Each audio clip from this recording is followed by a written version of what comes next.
இந்த 17 நாளா எல்லா படைகளும் போயிடுத்த மாமா. படைகளும் போனா போட்ட விடு மருமனே. 99 தம்பிமார்கள், அண்ணன் கர்ணன், மாமன் சல்லியன் எல்லாருமே போயிட்டாங்க மாமா. எல்லாருமே போயிட்டாங்க. எதிராளியானவன் அந்த பாண்டவர்கள் என்னோடு யுத்தத்துக்கு வந்தால் சக்தி இல்லையே யுத்தம் செய்யவும், ஐயோ சக்தி இல்லையே யுத்தம் செய்யவும், சக்தி இல்லையே யுத்தம்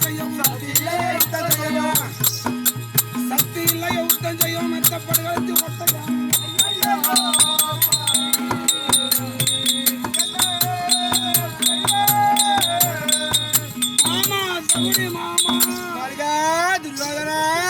என் உடம்புல தெம்பு இல்ல மாமா. சண்டை போடுறது மருமவனே, நான் உன்னை சொல்றேன் கேப்பியா? நீ சொல்லு மாமா. இவங்க போனவெல்லாம் சல்ல கொட்டாத விட்டு தள்ளு. இப்ப இருக்கிறது நீ மட்டும்தான் ஆள போற. உலகத்தை நான் ஒருவனே